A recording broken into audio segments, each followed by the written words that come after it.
I used to be in bands when I was younger. I used to open up for big bands in arenas and stuff. I used to be a drummer in New York, upstate Albany. And then I just started dabbling with it around my 18th birthday. Someone dared me to go up on an open mic.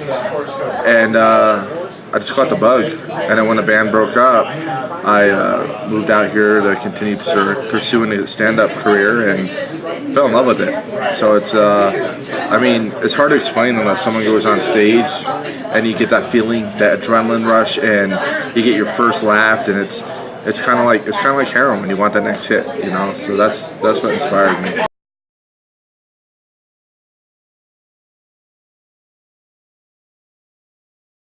It was a lot of nerves because I was up doing something foreign, you know, like I was used to playing music, I was a drummer, I was used to being in the back, and just being up front and all the attention on you, and you have nothing but a mic stand and a microphone and the audience staring at you. It was a lot of pressure, so it was very foreign, but yet when I got off stage, I felt the need that I had to do it again.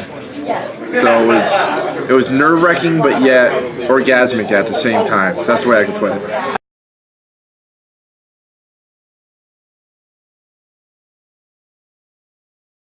I just watched Pauly Shore, Stands Alone.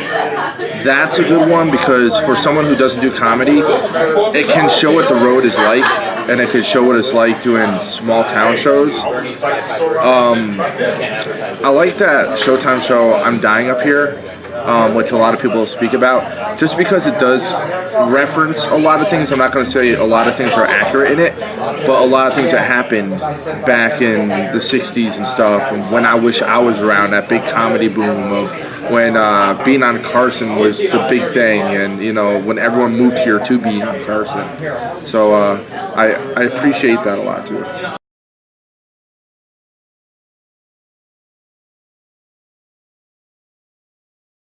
I'm a reality show junkie, so I like crappy shows like Bar Rescue and things like that because I'm out entertaining 7 nights a week. So I do the Van Nuys Comedy Club here every Wednesday, Sunday, and I'm out at different venues every night. So when I'm at home, I tend not to play music, and I put on reality shows because it's not stand-up comedy, or it's nothing that I'm around constantly. It's like I'm giving my mind a break, and I can laugh at other people being stupid for once. I do love Key and Peele.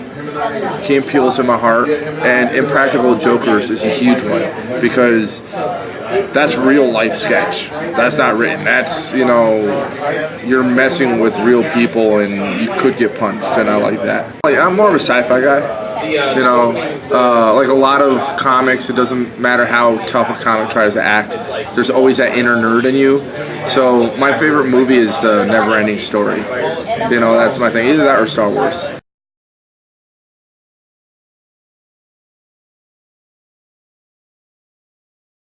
After watching Pauly Shore's special, I'm Standing Alone, I'd like to go on with him just because I saw some things in there that a headliner shouldn't have to go through. And to see that in real life would be interesting because I think I think I'll learn a lot more rather than go on a road with Bill Burr that's selling out arenas. You know, like I'd rather go with a national headliner that isn't that big to where they're selling out arenas, but yet they're still selling out clubs and small bars and stuff, and realizing, you know, that in the moment thing when every night they're dealing with hecklers, and you know, they're going into places where some places people get in for free, you know, and dealing with that. So I think it'd be a lot more educational to go out with him.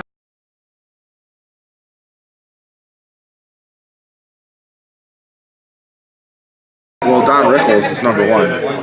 He'd always be number one.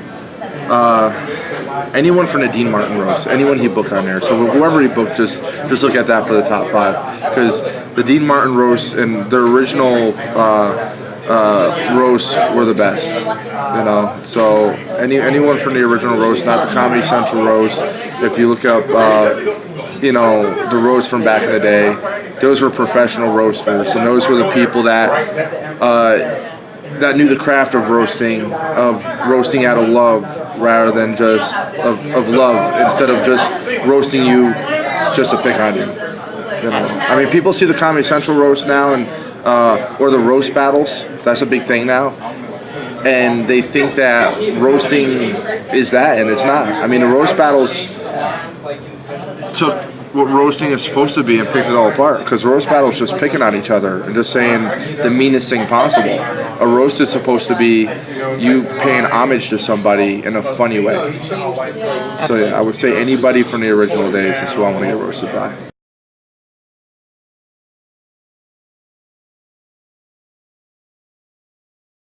Working the road, you know, more than I do now. I'd like to say working on some sort of sitcom, rather, you know, either a writer or in front of the camera. Just working a lot more. That's where I see it. You know, and in the future, I'd love to own a comedy club too. You know, because working in the music industry, I got to learn the business portion before learning before the performance portion. So it's always been a dream of mine, and I'm Italian too, so it's like us Italians, we always have that in us. We want to have our own club.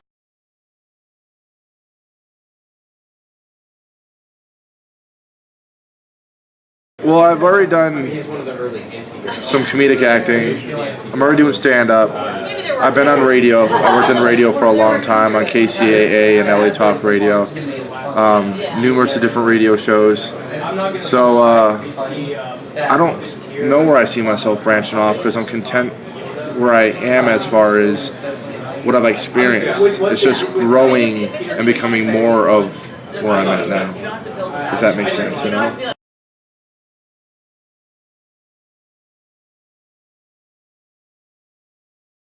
On social media, you can find me at Billy James Batz, B-A-T-Z, on Facebook, Billy Batz on Twitter, Instagram. You can also look up my comedy club, the Van Nuys Comedy Club, if you want to catch the logo back there. The Van Nuys Comedy Club on Instagram or Facebook in the Springbok, and that's where you can find me.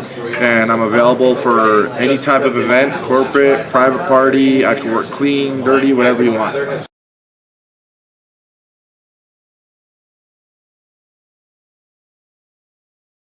I'd like for them to experience how I grew up, my lifestyle, in a humorous way, so they can enter my world. I think that's a very important job for a comic. I think what makes a good comic is someone who writes off of their experiences, and then and just telling the truth and making that funny, rather than just writing off of what you think the audience will think is funny, you know. So that's what I want them to take, you know, just basically getting to know me more, coming into my world. So this way, you know, if they become a legit fan, they're part of my family, they know me, and that's what I want.